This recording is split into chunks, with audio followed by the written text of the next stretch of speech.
जी हाँ छात्रों, तो फाइनली कक्षा 10वीं विषय विज्ञान साइंस का असली वाला पेपर लेकर आ चुके हैं, जो कि आपका 27 फरवरी को होने वाला है। तो पहले बच्चों आपको बिल्कुल भी टेंशन नहीं लेना है। यदि आप इस क्वेश्चन पेपर को पूरा सॉल्व कर लेते तो 100% बच्चों गारंटी के साथ आपके इस बार साइंस में 75 में 75 नंबर आने वाले हैं। आपका एक भी नंबर कहीं पास करने वाला नहीं है। आप इस बार अपनी कक्षा में टॉप करने वाले हैं, 100% बच्चों गारंटी है इसकी। तो चलिए बच्चों, बिना टाइम वेस्ट किए आप देख लीजिए पेपर का फ्रंट पेज आपका कुछ इस टाइप का होने वाला है बच्चों। और जो क्वेश्चन है डियर इसके अगले पेज से दिए गए हैं। यहाँ पे देखिए बच्चों, सबसे पहले दिए गए हमारे सामने प्रश्न एक, सही विकल्प चुनकर लिखिए। पहला क्वेश्चन इसका, लोहे के फ्राइंग पैन को जंग से बचाने के लिए निम्नलिखित में से कौन सी विधि अधिक उपयुक्त है? इसका आंसर करेंगे ऑप्शन नंबर सी, जिंक की परत चढ़ाकर।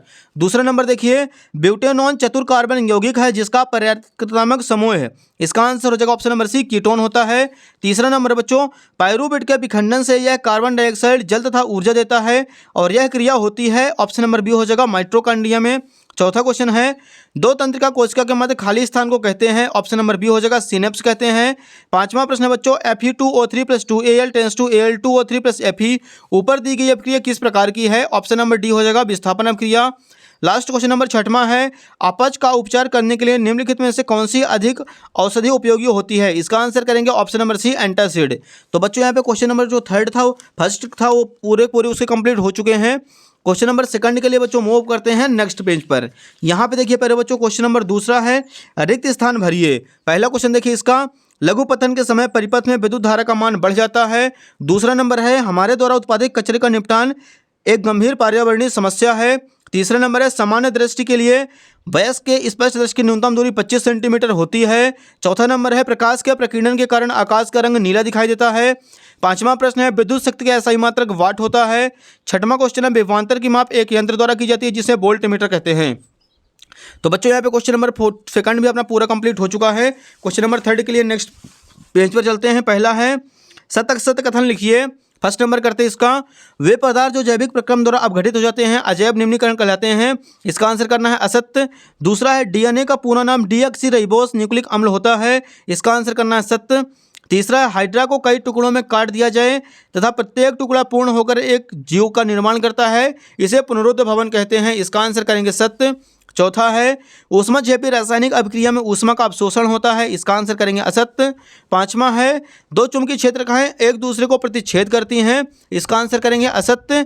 छठवां है, क्लोरोफ्लोरोकार्बन का उपयोग अग्निशमन के रूप में किया जाता है। इसका आंसर हो जाएगा सत्य। तो बच्चों यहाँ पे जो प्रश्न 3 था वो भी अपना पूरा का पूरा कंप्लीट हो चुका है। क्वेश्चन नंबर 4 के लिए चलते हैं अगले पेज पर। यहाँ पे देखिए पहले बच्चों क्वेश्चन नंबर 4 है, सही जोड़ी मिलाइए। एक साइड है आ, दूसरे साइड है बा। फर्स्ट नंबर देखिए इंसुलिन, इसका आंसर करेंगे रक्त में शर्करा का नियमन। दूसरा है संगमरमर, इसका आंसर हो जाएगा CaCO3। तीसरा है प्यारे बच्चों सिरका एसिटिक अम्ल। चौथा है ब्रोमीन, इसका आंसर करेंगे द्रव अधातु। पांचवा है बेंजीन C6H6। छठवां है लिंग गुणसूत्र, इसका आंसर हो जाएगा XY।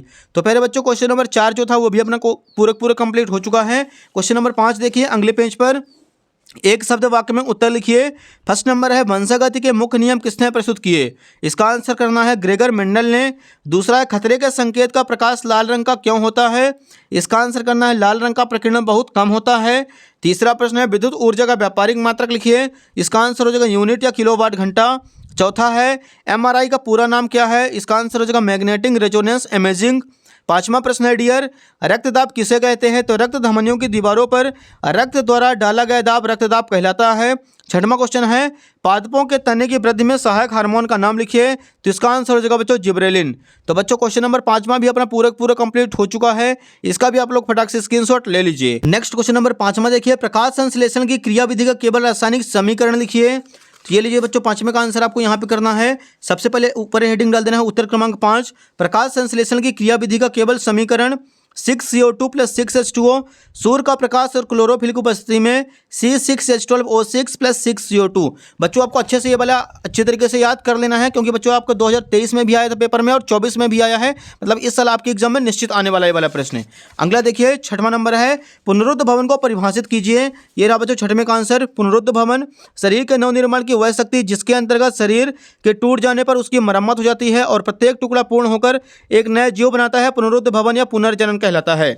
अगला क्वेश्चन देखिए क्वेश्चन नंबर 7वां है प्यारे बच्चों हमारे सामने, मनुष्य में गुणसूत्रों की संख्या कितनी होती है, महिला एवं पुरुष में गुणसूत्रों की संख्या में क्या अंतर है। ये रहा बच्चों 7वें का आंसर, आपको यहाँ पे फटाफट तैयार करना है। मनुष्य में गुणसूत्रों की संख्या 23 जोड़ी होती है, महिला एवं पुरुष में 22 जोड़े गुणसूत्र तो समान होते हैं, लेकिन 23वां जोड़ा गुणसूत्र लिंग गुणसूत्र होता है, जो महिला में XX एवं पुरुष में XY होता है। क्वेश्चन नंबर 8वें के लिए बच्चों मूव करते हैं नेक्स्ट पेज पर। यहाँ पे देखिए बच्चों क्वेश्चन नंबर 8 है हमारे सामने, दो उत्तल लेंस किसे कहते हैं। ये रहा बच्चों 8वें का आंसर लिखना है, वह प्रकाशिक लेंस जिसके दोनों तल उत्तल हों दो उत्तल लेंस कहलाता है। क्वेश्चन नंबर 8वां भी कंप्लीट हो चुका है। अगला देखिए बच्चों क्वेश्चन नंबर 9वां, जब कोई प्रकाश किरण सघन माध्यम से विरल माध्यम में जाती है तब क्या होता है। ये रहा बच्चों, इसका हम आपको आंसर दिखाने वाले हैं। 9वें का आंसर देखिए फटाफट, जब कोई प्रकाश किरण सघन माध्यम से विरल माध्यम में जाती है तो अब अपवर्तन के बाद वह प्रकाश किरण अविलंब से दूर हट जाती है। ये हो जाएगा प्यारे बच्चों क्वेश्चन नंबर 9 का आंसर। अगला देखिए डियर क्वेश्चन नंबर 10 है हमारे सामने, विद्युत धारा किसे कहते हैं, परिभाषित कीजिए, इसका सही मात्रक लिखिए। ये रहा बच्चों 10वें का आंसर, किसी चालक के किसी परिच्छेद से आवेश प्रवाह की दर को विद्युत धारा कहते हैं, इसका सही मात्रक एम्पियर और इसका संकेत ए होता है। क्वेश्चन नंबर 10वां भी हुआ कंप्लीट। क्वेश्चन नंबर 11 देखिए, विद्युत चुम्बकीय प्रेरण को परिभाषित कीजिए। ये रहा बच्चों उत्तर क्रमांक 11 का आंसर, आपको फटाफट तैयार करना है। जब कभी तार के एक बंद लूप और एक चुंबक के बीच अपेक्षिक गति होती है तो उस बंद लूप में विद्युत धारा बहने लगती है, इस धारा को प्रेरित धारा तथा इस परिघटना को विद्युत चुम्बकीय प्रेरण कहते हैं। ये हो जाएगा क्वेश्चन नंबर 11। क्वेश्चन नंबर 12, दो चुंबकीय क्षेत्रकाएं एक दूसरे को प्रतिच्छेद क्यों नहीं करती हैं। ये लीजिए बच्चों, आपको 12 का आंसर दिखाने वाले हैं। दो चुंबकीय क्षेत्रकाएं अगर परस्पर प्रतिच्छेद करेंगी तो प्रतिच्छेद पर क्षेत्र की तीव्रता की दो दिशाएं होंगी, जो कि असंभव होता है। तो यहाँ पे 12 नंबर भी कंप्लीट हो चुका है। अगला देखिए डियर क्वेश्चन नंबर 13, किसी एक पारिस्थितिक तंत्र की आहार श्रृंखला में विभिन्न पोषी स्तर प्राणियों के केवल नाम लिखिए। ये लीजिए बच्चों 13 नंबर, प्रथम पोषी स्तर में आपको लिखना है उत्पादक, हरे शैवाल एवं पौधे। द्वितीय पोषी स्तर में शाकाहारी उपभोक्ता, बकरी, चूहा आदि। तृतीय पोषी स्तर में मांसाहारी उपभोक्ता, भेड़िया, चीता आदि। चतुर्थ पोषी स्तर में उच्च मांसाहारी, गिद्ध वगैरह आदि। ये हो जाए क्वेश्चन नंबर 13 का राइट आंसर। अगला देखिए बच्चों क्वेश्चन नंबर 14 है, संचारण किसे कहते हैं, उदाहरण सहित समझाइए। यहाँ पर लिखना बच्चों उत्तर क्रमांक 14 का आंसर, जब लोहे या लोहे जैसे पदार्थों से बनी वस्तुएं अपने आसपास अम्ल, आर्द्रता आदि के संपर्क में आती हैं तब ये संचारित हो जाते हैं, इस प्रक्रिया को संचारण कहते हैं। उदाहरण लोहे पर जंग लगना। क्वेश्चन नंबर 15 देखिए, आघातवर्धनीयता एवं तन्यता का अर्थ लिखिए। तो यहाँ पे आंसर लिखेंगे आघातवर्धनीयता, धातुओं को वह गुण जिसके कारण वे पीटने पर चादर की तरह फैल जाती हैं, आघातवर्धनीयता कहलाती हैं। तन्यता में लिखना है धातुओं का वह गुण जिसके कारण उनके तार खींचे जा सकते हैं, तन्यता कहलाती है। क्वेश्चन नंबर 16 देखिए, संतृप्त एवं असंतृप्त कार्बन यौगिकों का एक एक उदाहरण लिखिए। ये लीजिए बच्चों 16 का आंसर, संतृप्त कार्बन यौगिक का एथेन C2H6, असंतृप्त कार्बन यौगिक का एथीन C2H4। क्वेश्चन नंबर 17, वर्ण विक्षेपण किसे कहते हैं, चित्र द्वारा समझाइए। ये रहा बच्चों 17 का आंसर, वर्ण विक्षेपण, जब कोई प्रकाश किरण किसी प्रिज्म में से होकर गुजरती है तो वह अपने 7 अवयवी रंगों में व्यक्त हो जाती है, इस परिघटना को वर्ण विक्षेपण कहते हैं। इसका डायग्राम आप पूरा का पूरा देख लीजिए। क्वेश्चन नंबर 18 देखिए, अपक्षेपण किसे कहते हैं, एक उदाहरण लिखिए। ये रहा बच्चों 18 का आंसर लिखना है, जब दो अभिकारक क्रियाकारक विलयन आपस में अभिक्रिया करके अभिलेय ठोस उत्पाद बनाते हैं तो उस विलयन में ठोस अपक्षेपित हो जाते हैं, इस क्रिया को अपक्षेपण कहते हैं। उदाहरण के लिए AgNO3 + NaCl, AgCl + NaNO3। ये हो जाएगा क्वेश्चन नंबर 18।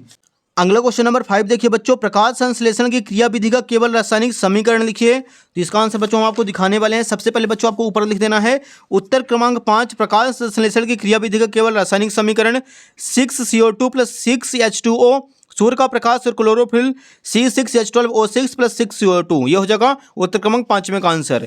क्वेश्चन नंबर 6 देखिए डियर, पुनरुद्ध भवन को परिभाषित कीजिए। यहाँ पे इसका आंसर है बच्चों, शरीर के नवनिर्माण की वह शक्ति जिसके अंतर्गत शरीर के टूट जाने पर उसकी मरम्मत हो जाती है और प्रत्येक टुकड़ा पूर्ण होकर एक नया जीव बनाता है, पुनरुद्ध भवन या पुनर्जन्म कहलाता है। क्वेश्चन नंबर 7वां देखिए, मनुष्य में गुणसूत्रों की संख्या कितनी होती है, महिला एवं पुरुष के गुणसूत्रों में क्या अंतर है। ये रहा बच्चों क्वेश्चन नंबर 7वें का आंसर, मनुष्य में गुणसूत्रों की संख्या 23 जोड़ी होती है, महिला एवं पुरुष में 22 जोड़े गुणसूत्र समान होते हैं, लेकिन 23वां जोड़ा गुणसूत्र अलग होता है, जो कि महिला में XX एवं पुरुष में XY होता है। तो बच्चों यहाँ पे क्वेश्चन नंबर 7 भी अपना कंप्लीट हो चुका है। क्वेश्चन नंबर 8 के लिए बच्चों मूव करते हैं नेक्स्ट पेज पर। यहाँ पे देखिए डियर क्वेश्चन नंबर 8वां है, दो उत्तल लेंस किसे कहते हैं। इसका आंसर ये रहा बच्चों, यहाँ पे लिखेंगे वह प्रकाशिक लेंस जिसके दोनों तल उत्तल हों, दो उत्तल लेंस कहलाता है। क्वेश्चन नंबर 9 देखिए डियर, जब कोई प्रकाश किरण सघन माध्यम से विरल माध्यम में प्रवेश करती है तो क्या होता है। ये रहा बच्चों 9वें का आंसर, आपको यहाँ पे याद कर लेना है। जब कोई प्रकाश किरण सघन माध्यम से विरल माध्यम में प्रवेश करती है तब अपवर्तन के बाद वह प्रकाश किरण अविलंब से दूर हट जाती है। ये हो जाएगा डियर क्वेश्चन नंबर 9 का आंसर। क्वेश्चन नंबर 10 देखिए, विद्युत धारा को परिभाषित कीजिए तथा इसका सही मात्रक लिखिए। ये रहा बच्चों 10वें का आंसर लिखेंगे, किसी चालक के किसी परिच्छेद से आवेश प्रवाह की दर को विद्युत धारा कहते हैं। इसका सही मात्रक एम्पियर और इसका संकेत ए होता है। क्वेश्चन नंबर 11 देखिए, विद्युत चुम्बकीय प्रेरण किसे कहते हैं, परिभाषित कीजिए। ये रहा बच्चों क्वेश्चन नंबर 11 का आंसर लिखना है। जब कभी तार के एक बंद लूप और चुंबक के मध्य एक अपेक्षित गति होती है तो उस बंद लूप में विद्युत धारा बहने लगती है।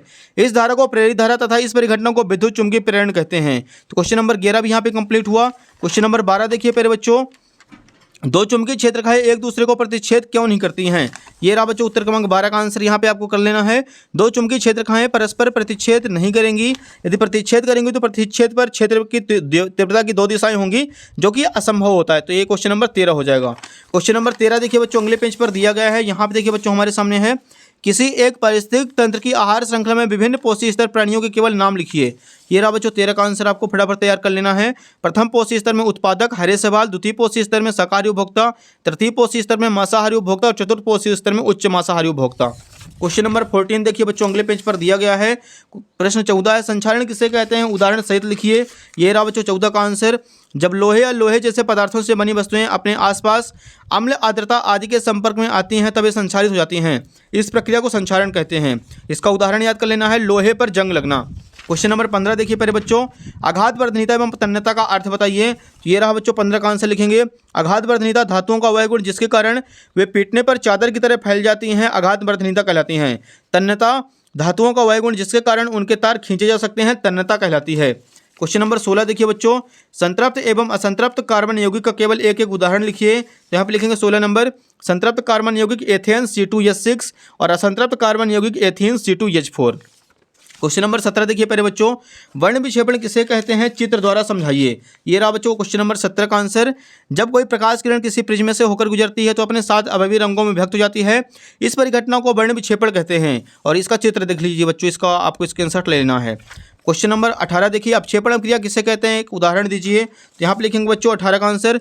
जब दो अभिकारक क्रियाकारक विलयन आपस में मिलकर अभिक्रिया करते हैं तो ठोस अभिलेय पदार्थ बनाते हैं, उस विलयन में ठोस अपक्षेपित हो जाते हैं, इस क्रिया को अपक्षेपण अभिक्रिया कहते हैं।